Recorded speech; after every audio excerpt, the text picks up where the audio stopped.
Entity भर्ती की बात करते हैं, प्री प्राइमरी टीचर वाली जो भर्ती है उसकी, क्योंकि इस भर्ती की बात हम इसलिए कर रहे हैं क्योंकि बहुत लंबे समय से इसके बारे में मामला चल रहा है जयराम ठाकुर की सरकार से, लेकिन ना वो सरकार भर्ती कर पाई, ना वर्तमान सरकार भर्ती कर पाई। और देखिए, पैसा दे रही है भारत सरकार, पैसा एडवांस में दे रखा है। पिछले साल का जो पैसा है वो जेबीटी की सैलरी में लगा दिया, क्योंकि जेबीटी ही प्री प्राइमरी को पढ़ा रहे हैं, तो चलिए उसमें कोई बुरी बात भी नहीं है।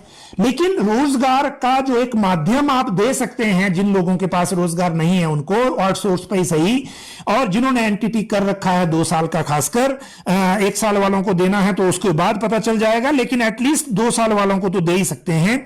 उसके बावजूद देखिए कोई कोई इसके बारे में डिसीजन नहीं हो पा रहा। और अभी पहले जब भर्तियां शुरू होने लगी तो पहले गाइडलाइन बनी तो मामला कोर्ट चला गया, कोर्ट में स्टे लगा तो फिर सरकार सुप्रीम कोर्ट चली गई, सुप्रीम कोर्ट सरकार गई तो वापस आने के बाद अब स्टे को लेकर क्लैरिटी नहीं है।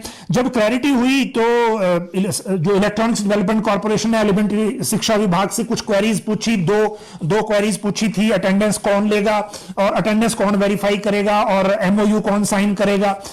फिर ये क्वेरीज क्लियर हुई तो अब इलेक्ट्रॉनिक्स डेवलपमेंट कॉर्पोरेशन ने सेक्रेटरी एजुकेशन को फाइल भेजी है फाइनल परमिशन के लिए, परमिशन टू फिल।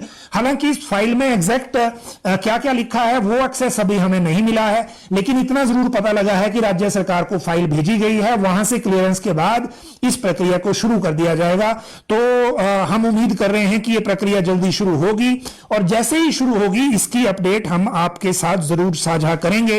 अभी सिर्फ अपडेट यह है कि सरकार से पूछा गया है, और क्या 2 साल वालों को ही अभी पहले चरण में करेंगे या 1 साल वालों को भी, एनटीटी वालों को ले लेगी सरकार। ये जब सेक्रेटरी एजुकेशन रिप्लाई कर देंगे उसके बाद पता चलेगा कि आगे इसमें क्या होगा और किस तरह से ये मामला आगे बढ़ेगा। ये 2 चीजें इसको लेकर वो हैं।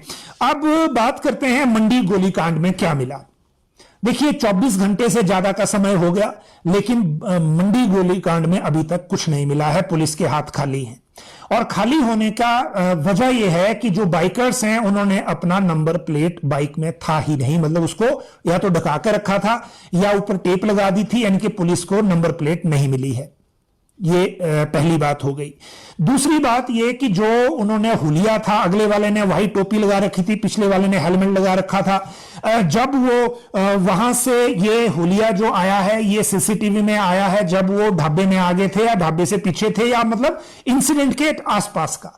इंसिडेंट करने के बाद जब वो एलईडी उठा के ले गए, उसके बाद एक जगह एलईडी जो सीसीटीवी में एलईडी उनके हाथ में नहीं दिखा है, इसीलिए पुलिस अलग अलग लोकेशन पर एलईडी की भी तलाश कर रही है। कहीं झाड़ियों में फेंका, खड्ड में फेंका, रोड साइड फेंका, कहां फेंका है उसकी भी तलाश कर रही है। मतलब यह हुआ कि पुलिस के हाथ अभी भी बाइकर्स नहीं आए। हालांकि पंजाब के लिए कुछ टीमें रवाना की गई हैं।